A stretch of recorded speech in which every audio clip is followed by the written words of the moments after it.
Добрый день!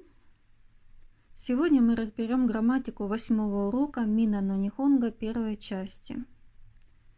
Итак, прилагательные. Одна из самых интересных тем.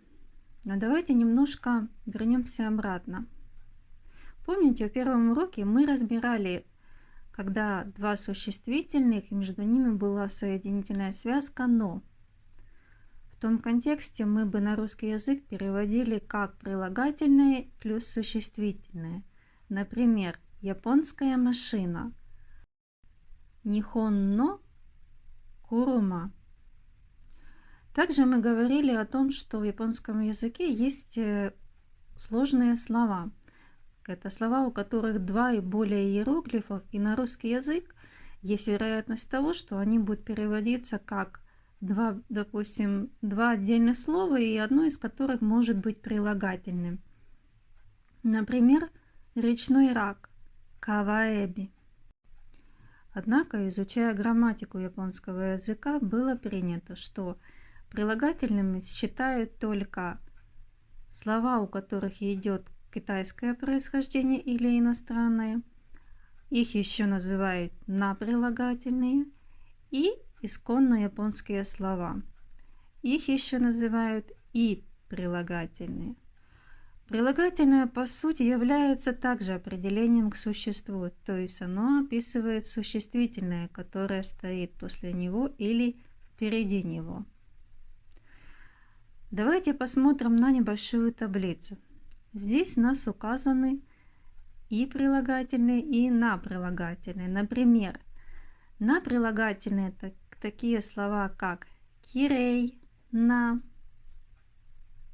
красивый, свободный, химана, или прекрасный, стеки на, удобный, бенрина.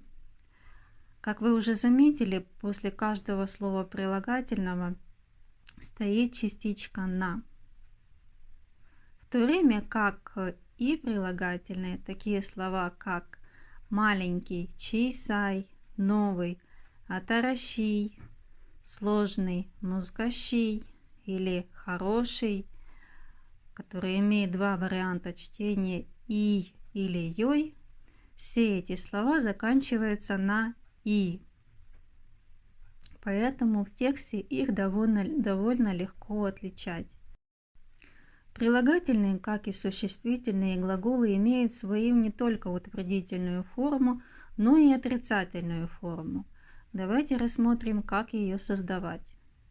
Итак, на прилагательные. Для того, чтобы создать отрицательную форму, нам нужно частичку на отнять, а вместо нее добавить джаримасен. По сути, у нас получается прототип существительного. Когда мы говорим, допустим, дождь есть, аме дес, или дождя нет, аме джаримасен. Тоже имеет сходство и на прилагательное. Например, знаменитый, юмей, на. Чтобы сказать незнаменитый, юмей джаримасен. То есть мы частичку на заменили на джаримасен. Или, например, добрый, шинсетсу на. Чтобы сказать недобрый или недоброжелательный, мы произносим шинсетсу джаримасен. Шинсетсу джаримасен. Для того, чтобы создать отрицательную форму и прилагательного, нам нужно в конце слова слог и заменить на кунай. Например, низкий, хикуй. Чтобы сказать не низкий, мы и слог отнимаем, вместо него ставим кунай. Ну и глагол связку des вежливой формы. И получается у нас не низкий, хику кунай des. Хику кунай des. Или, допустим, занятый, исогаши. Чтобы сказать отрицательную форму его, не занятый, мы произносим исогаши кунай дес. Исогаши кунай дес. То есть мы частичку «мы» окончание слова «и» заменяем на кунай дес. Итак, мы знаем, как нам обычные прилагательные говорить в утвердительной форме и в отрицательной форме. То есть, когда мы хотим сказать красивый кирейдес, или сказать некрасивый кирейджа римасен, или кирейдева римасен, если мы пишем в письме, или как-то в информационном стиле пытаемся подать это слово. Или, допустим, свободный хима, и отрицательная форма его несвободный хима джаримасен. Тоже мы можем сказать и в отношении и прилагательных, когда говорим маленький чисайдес, а чтобы сказать не маленький, чиса кунайдес, или новый атарашидес, или чтобы сказать отрицательную форму не новый, атараши кунайдес. Тоже касается и слов сложный мускаши и его отрицательной формы музыкаши кунайдес. Исключением является и или хороший. Он имеет два варианта чтения и йой, хотя пишется одним иероглифом.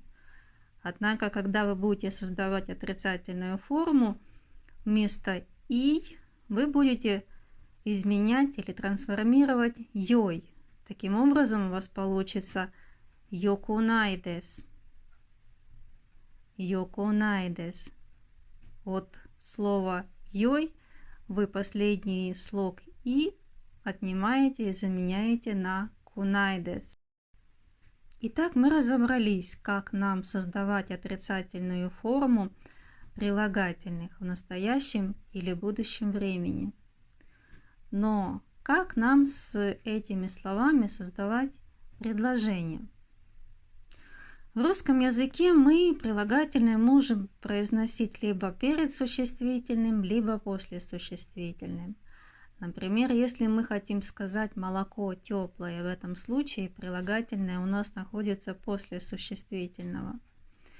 В японском языке, так как существует два вида прилагательных, соответственно, формируются и два способа написания предложений с ними.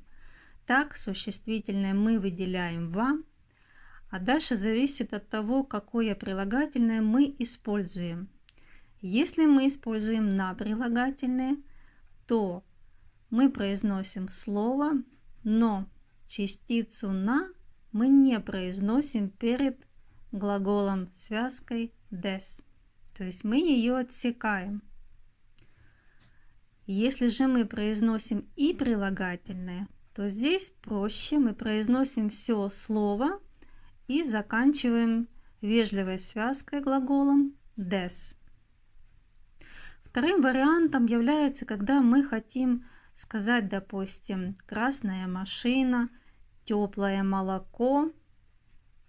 В этом случае прилагательное находится перед существительным. И вот здесь тоже есть несколько нюансов.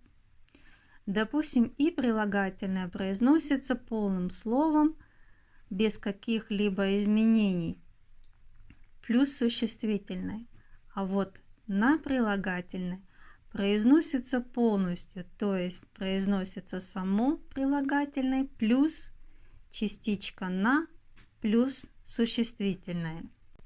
Давайте рассмотрим конструкцию существительное «ва» плюс на прилагательное «des» в настоящем времени или в будущем в вежливой форме. Допустим, Нара парк, Нара красивый. Мы будем произносить Нара коэн ва кирейдес. Нара коэн ва кирейдес. Мы не произносим частичку на. Мы также можем сказать и в отрицательной форме. Допустим, парк некрасивый. Наракоэн ва кирей джаримасен. Некрасивый. Или, допустим, мы хотим сказать: эта машина удобная? Задаем мы вопрос. Коно курума ва бенри десу ка? Вам могут ответить: хай, бенри дес. Да, удобная. Или бенри джаримасен. Нет, неудобная. Или, допустим, третий пример. Этот ресторан не шумный. Соно ресторан ва нигияка джаримасен. Соно ресторан ва нигияка джаримасен. Мы рассмотрели варианты с на прилагательным, когда прилагательное стоит после существительного. Давайте посмотрим, какие предложения мы можем в примере использовать, когда используем и прилагательное.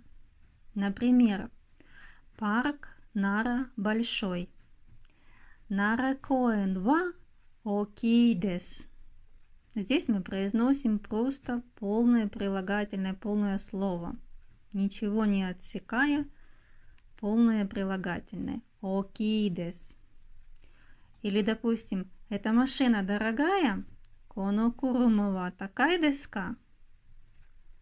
Вам могут ответить: хай, такай дес. Да, дорогая. Или наоборот: нет, недорогая. Такакунай десу. Такакунай десу. Или, например, этот ресторан не новый. Соно ресторан ва атарашикунай десу. Соно ресторан ва атарашикунай десу. Итак, мы рассмотрели варианты, когда мы используем прилагательное после существительного. По сути, у нас в предложении есть только существительное и прилагательное.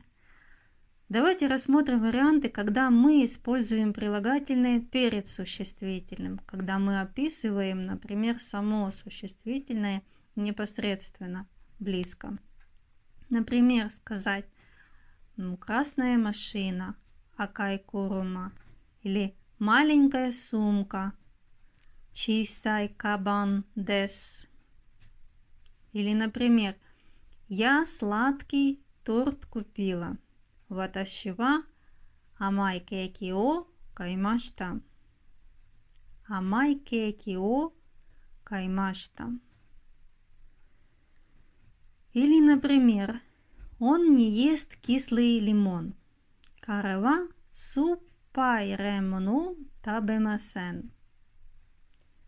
Карева суппай ремону табемасен. Или, например, Мира-сан каждую субботу неострый рамен ест. Мира-сан ва майщу дойоби ни. Мы можем произносить частицу ни, а можем и не произносить. Каракунай. Не острый от слова карай прилагательного. Его отрицательная форма каракунай. Каракунай рамено табемас. Мира-сан ва майщу дойоби. Каракунай рамено табемас. Мира-сан каждую субботу неострый рамен ест. Мы рассмотрели варианты с и прилагательным. Давайте посмотрим варианты с на прилагательным. Например, я завтра в красивый парк поеду. Ваташи ва ашта кирей на коэн икимас. Ваташи ва ашта кирей на коэн икимас. Или, например, она от Ямады-сана красивые цветы получила. Каноджо ва Ямада-сан ни кирей на хана о мораймашта. Каноджо ва Ямада-сан ни кирейна хана о мураимашта. Или третий пример. Например, Киото – известный город. Киото ва юмейна мачи десу ка? Вам могут ответить: Хай, юмейна мачи десу. Да, известный город. Или, например, юмей джаримасен. Нет, неизвестный. Есть еще и третий вариант, такой как мачига юмей джаримасен. Мачига юмей джаримасен. Смысл тот же. Нет, город неизвестный.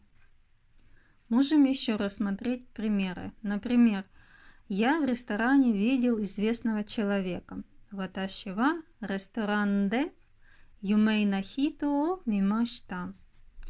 Или я прекрасную сумку получила. Ваташи ва стеки на кабан о мураймашта.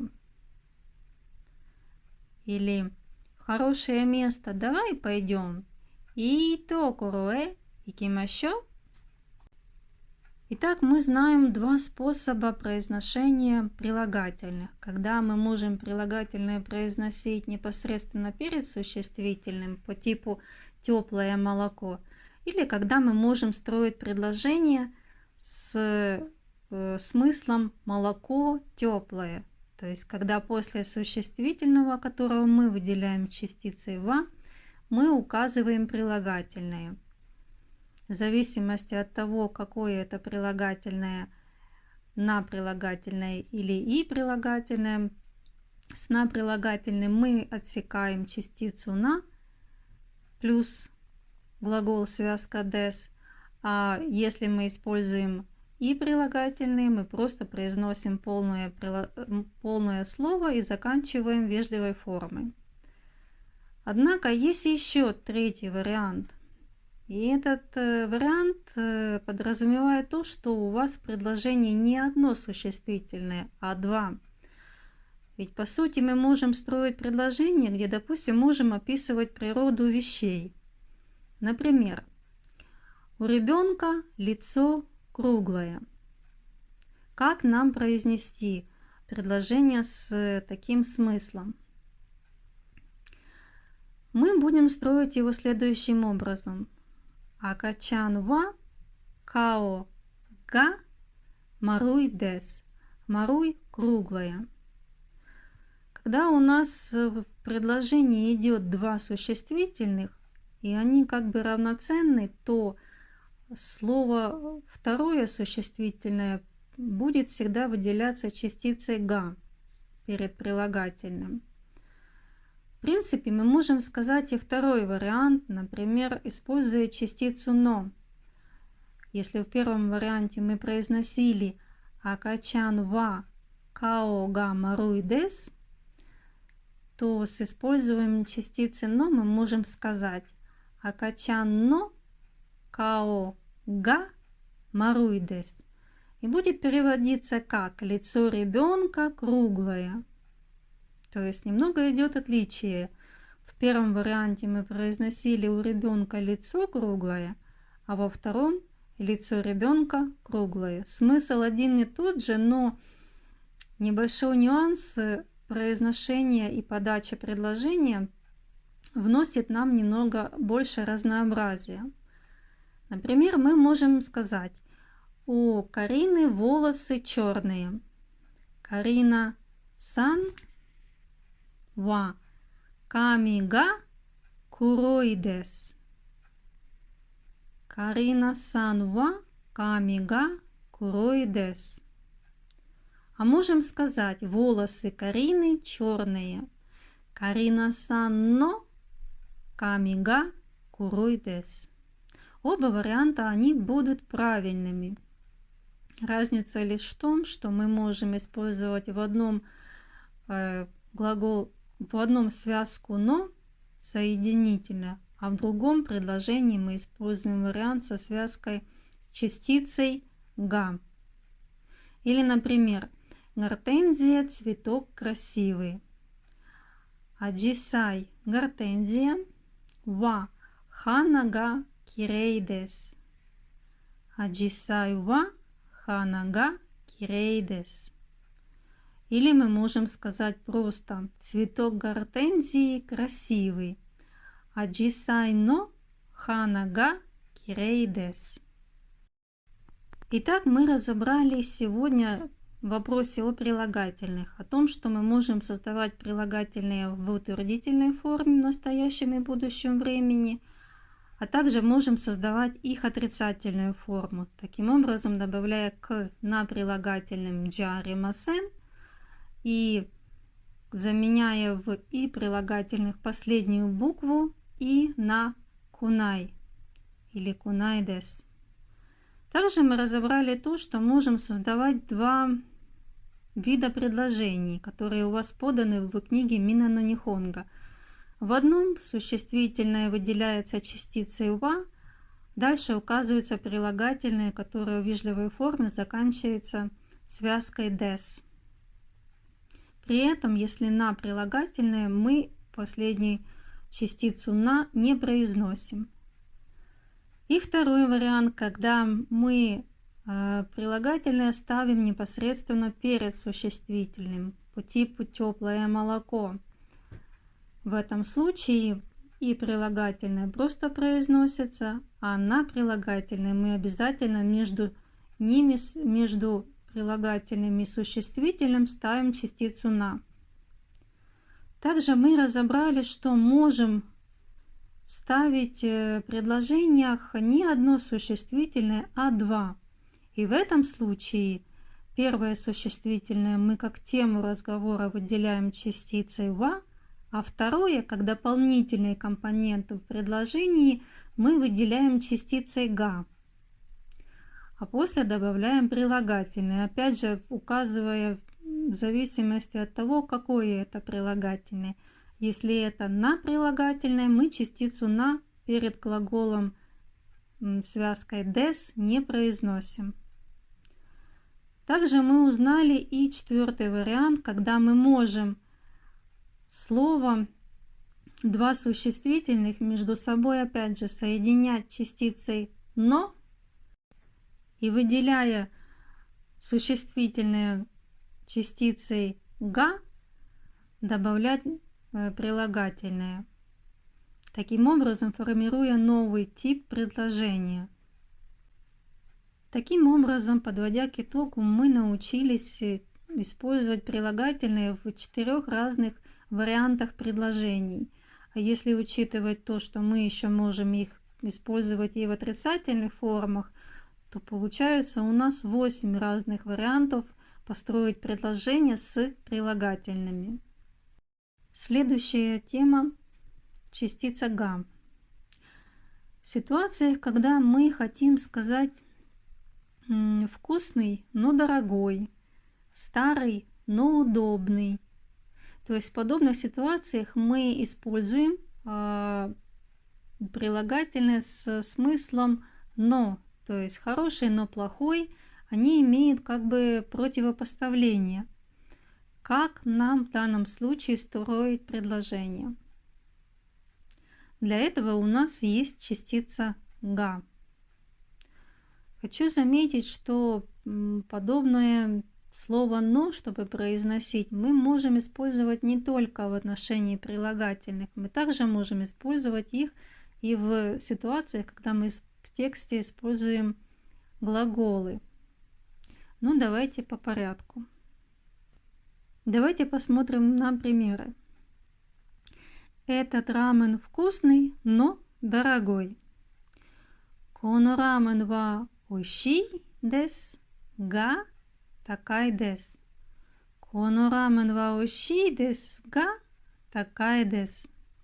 То есть у нас полноценное предложение коно рамен ва ойший дес, но добавляя частицу га, мы уже ставим противообвинительную часть но и добавляем вторую часть предложения такай дес, дорогой. Или, например, Кофе вкусное, но горячее. Кохи ва ойшii desu ga atsui desu.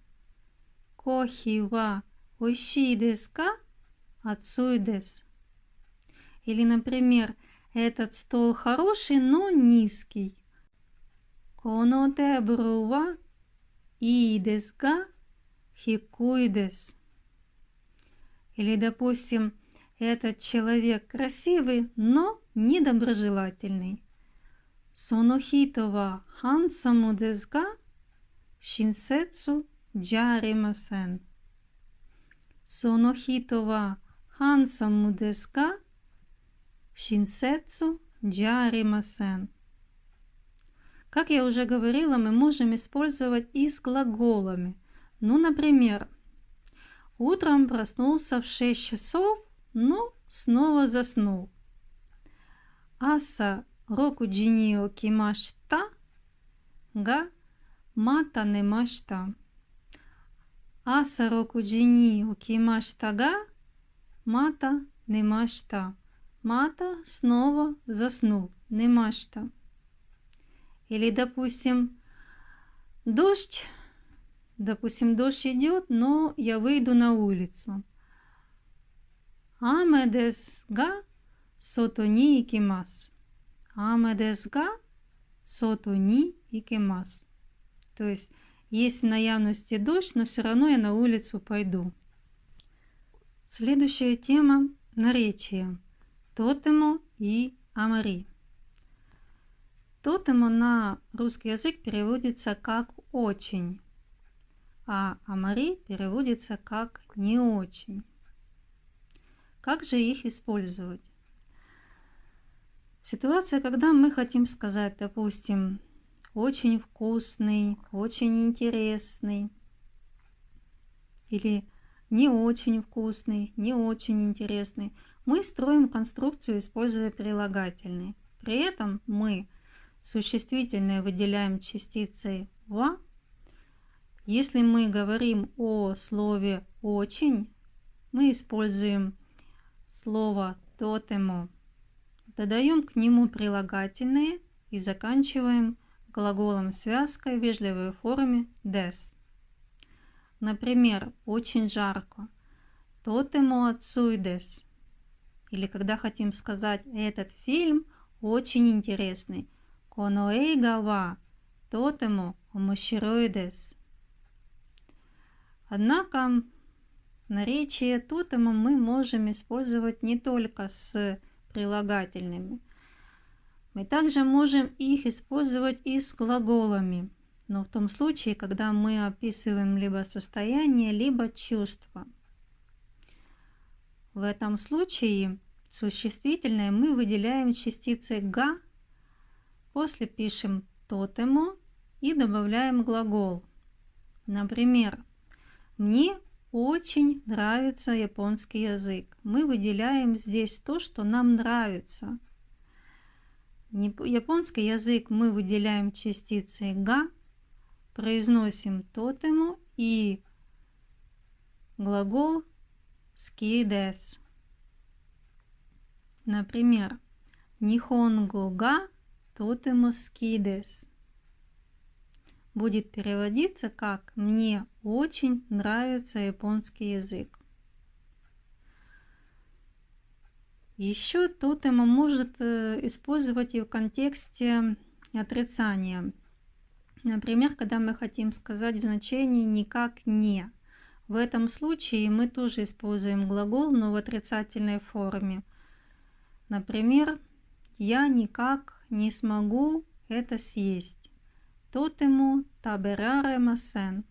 Табемас – кушать, табемасен – не кушать, а сказать «не смогу съесть» табераремасен. Это потенциальный залог, который вы будете учить аж где-то в 27-м уроке. Я приношу этот пример только потому, что я не видела, чтобы в Мина на Нихонге где-то была за это информация.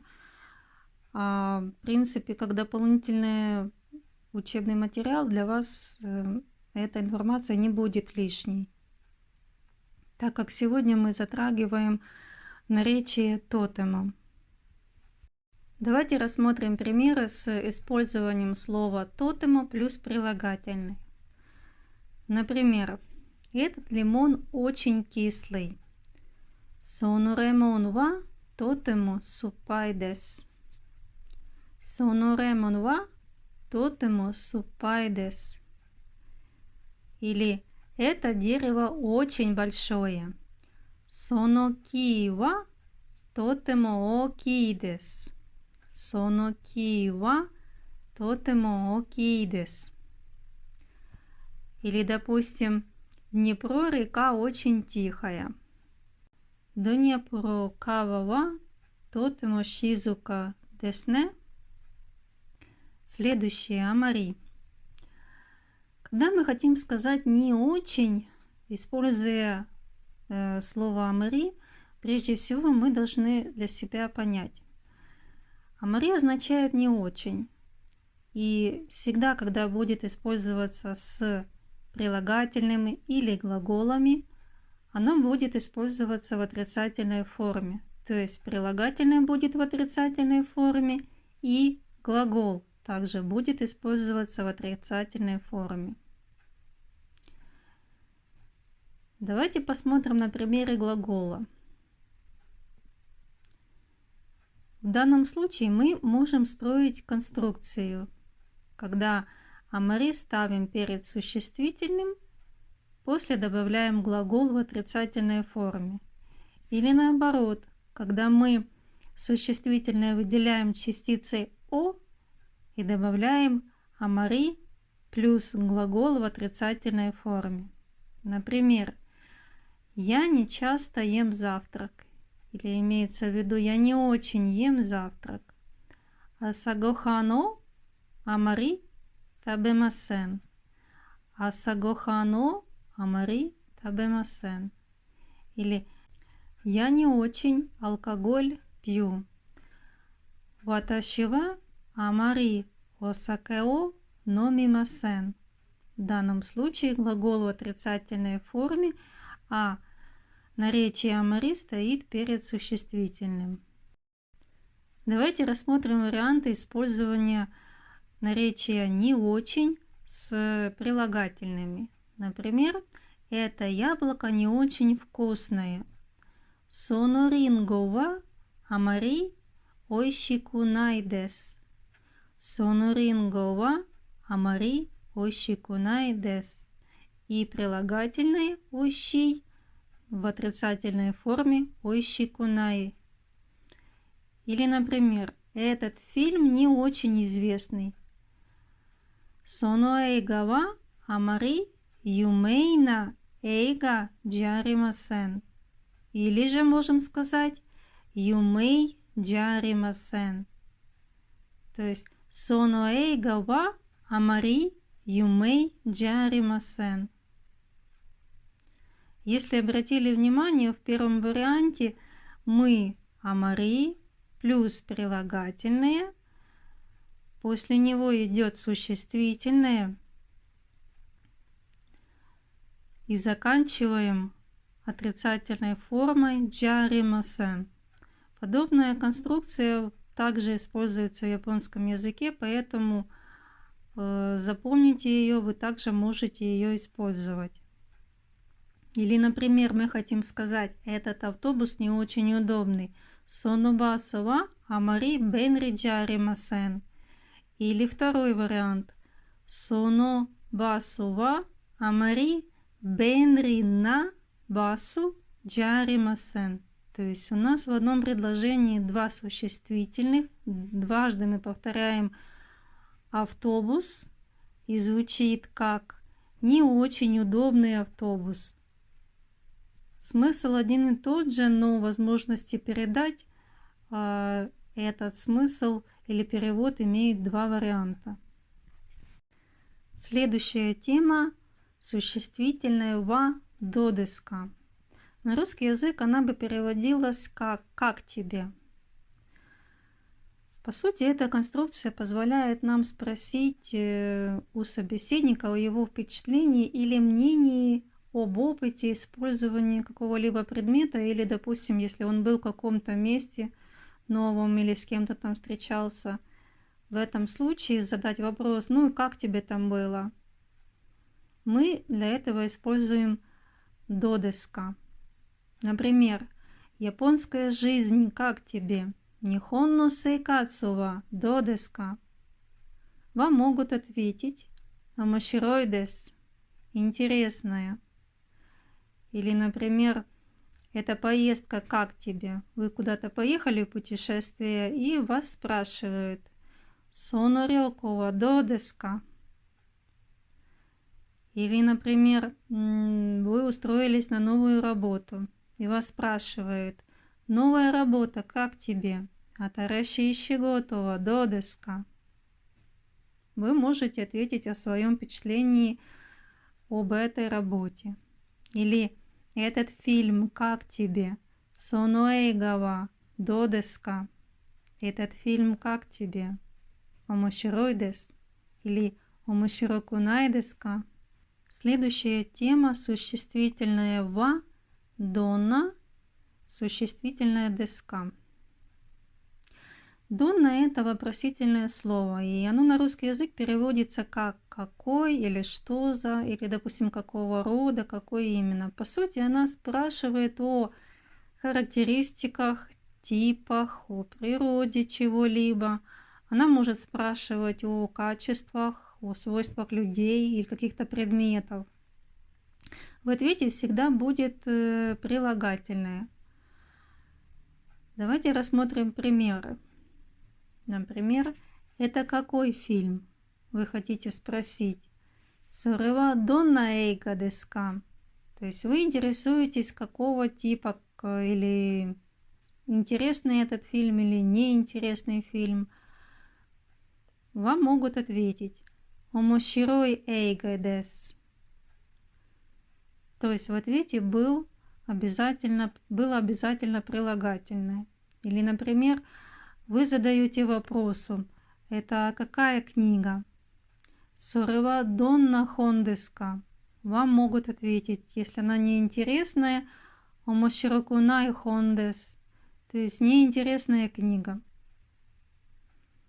Или вы интересуетесь: Осака, какой город? Осакава донна мачи деска?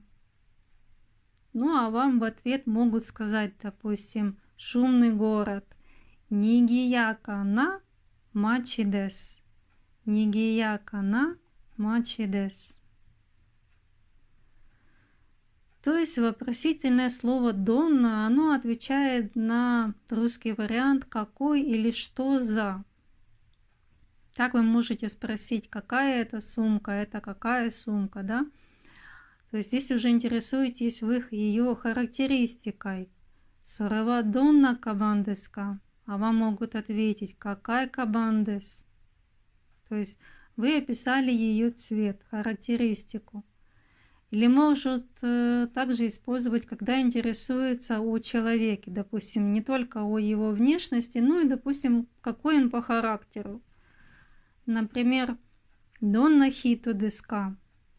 А вам могут ответить шинсэцу на хито дес, то есть доброжелательный человек.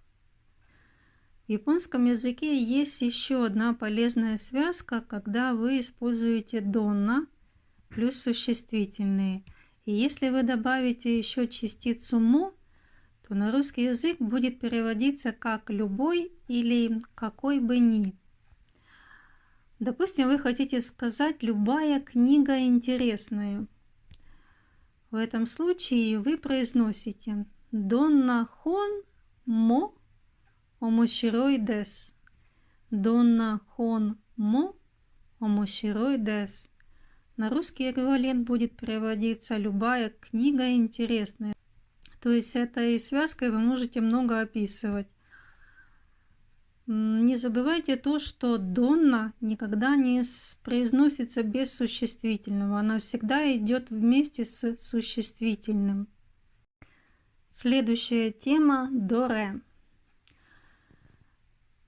Доре – это вопросительное слово, которое означает на русский язык «который из».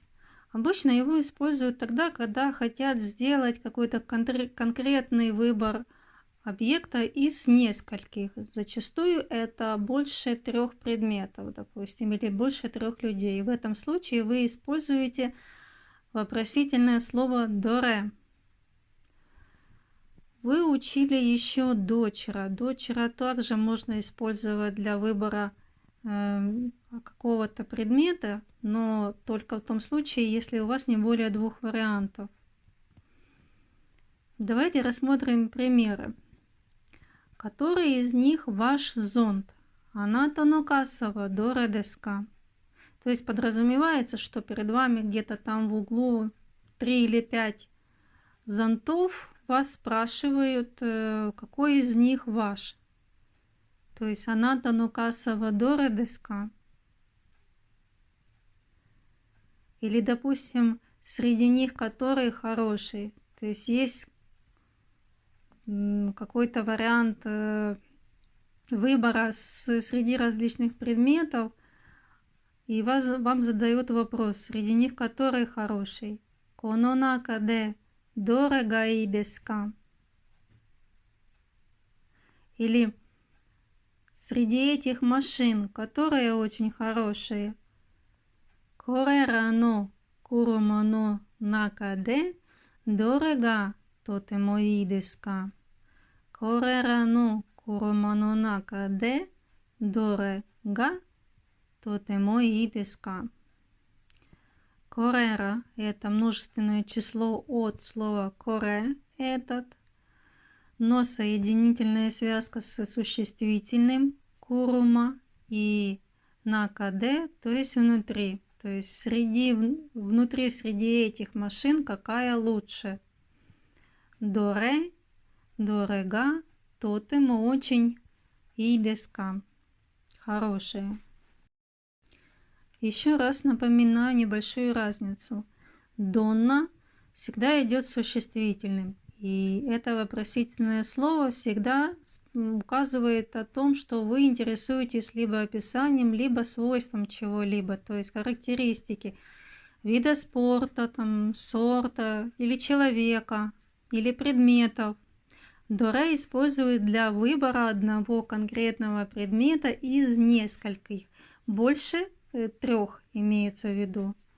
Потому что если вы хотите выбрать больше из 2 предметов, в этом случае вопросительным словом будет дочера. Следующая тема – содесне. Эту тему мы уже разбирали в 5 уроке, поэтому, в принципе, ничего нового я не скажу. По сути, всегда идет согласие с вопросом, который вам задают. Вы можете создавать видимость, что задумались. Да, ну что сказать. Да, это так. Например, рамен как тебе? Рамен ва desu ka? Вы можете сказать, что сказать. Рамен вкусный, но горячий. Содесне, рамен ва oishii desu ga atsui desu. Или, например, японский язык сложный, не так ли? Нихонго ва мускаши desu ne? Вы можете согласиться, но сказать, допустим, да, это так, или что сказать, но интересный. Содесне, демо омоширой десу. В принципе, тему сегодняшнего урока мы разобрали, но я немножко опять хочу занять вашего времени. А именно акцентировать ваше внимание на таком наречии, как соште. Ситуация, когда мы имеем 2 отдельных предложения и хотим их между собой соединить. В контексте сказать, допустим, а также или и. Как вы уже поняли, в японском языке нет идеального слова и, которое бы переводилось одинаково и на русский язык или даже на английский. Но в японском языке большое количество вариаций, и одной из которых является наречие соште. По сути, это универсальный союз. Его используют, когда вы хотите логически соединить факты или описываете последовательные действия. Например, я купил яблоки и также купил бананы. Не путайте, пожалуйста, с сорекара. В сорекара идет акцент на времени. На русский язык он переводится как «после этого» или «потом». То есть представьте себе, что когда вы используете сорекара, вы хотите пересказать хронологию своего дня, да? Я поел, а потом позвонил другу. Давайте рассмотрим примеры с использованием наречия соште. Например, эта сумка красивая, а также удобная. Сонокабан ва стеки дес соште бенри дес. Или этот магазин большой, а также новый. Сономисе ва окий дес. Соште атараши дес. Или, допустим, японские продукты вкусные, а также дешевые. Маловероятно, но такое предложение. Нихон но табэмэно ва оишii desu, соште ясуи desu. Или я прочитала книгу, а также написала дневник. Ваташи ва хон о йомимашта, соште никки о какимашта. То есть здесь идет обычное перечисление. Давайте посмотрим на небольшую разницу, да? Я позавтракала, а затем пошла в школу.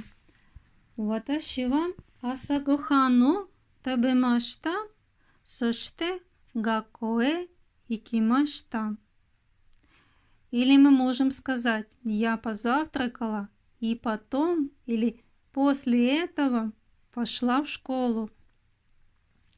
Ваташи ва асагохан о табемашта, сорекара гакко э икимашта. Как видите, во втором идет по времени перечисления хронологии, а в первой части идет просто, как бы вы добавляете к тому, что сказали, еще дополнительную информацию. Следующая тема – счетный суффикс хон. Когда его используют? Его используют тогда, когда вы хотите посчитать длинные, узкие или гибкие предметы. Что мы можем посчитать? Карандаш, ручку, палка, бутылка, дайкон, нитки, шнурки, галстуки, а также линии метро, дороги, автобусные маршруты и видео. Как видите, точек использования этого счетного суффикса большое количество. Для того, чтобы задать вопрос, мы используем нанбон, вопросительное слово. Нанбон. Итак, давайте научимся считать. 1本、2本、3本、4本、5本、6本、7本、8本、9本、10本、10本。 Давайте рассмотрим несколько примеров. Одолжите 2 ручки, пожалуйста. Пен о нихон каште кудасай. Или, например, этот автобус в день только 10 рейсов имеет. Этот автобус в день только 10 рейсов имеет. Коно басу ва ичиничи ни джуппон шика аримасен. Джуппон шика аримасен. Только 10 рейсов. Или, например, я посмотрел одно видео на ютубе. Ютубу де дога о иппон мимашта. Ютубу де дога о иппон мимашта. Также я бы хотела с вами научиться считать количество людей. В японском языке подсчет идет несколько специфично.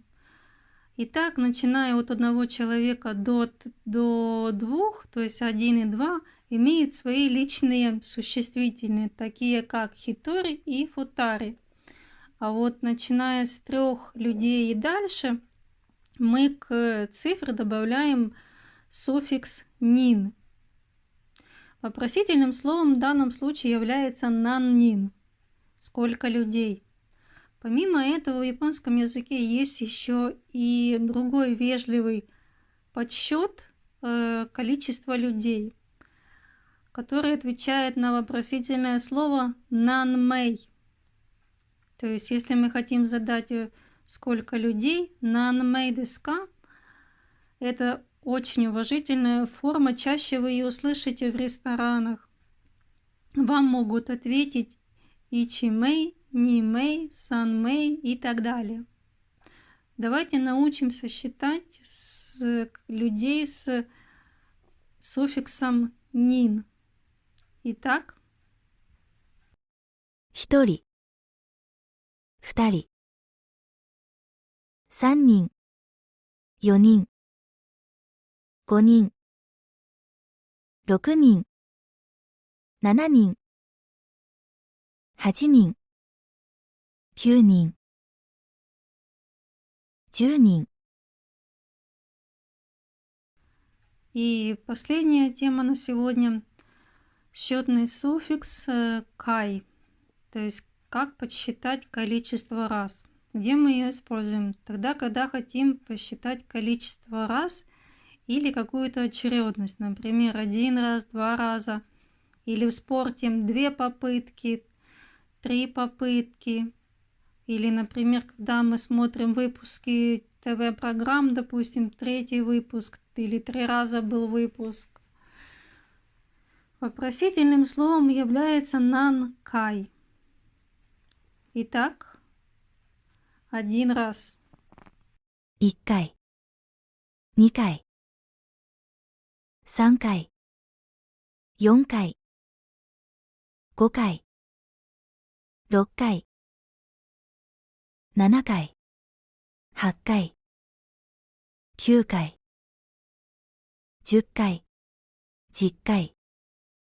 Давайте рассмотрим примеры. Например, я 1 раз бывал в Японии. Нихоне и кай ита кодо га аримасу. Нихоне и кай ита кодо га аримасу. Или, например, я же много раз это говорил. Нанкаймо иимашита йо. Нанкаймо иимашита йо. На сегодня все. Надеюсь, тема вам была полезной. Всем хорошего дня. Все, голос сел.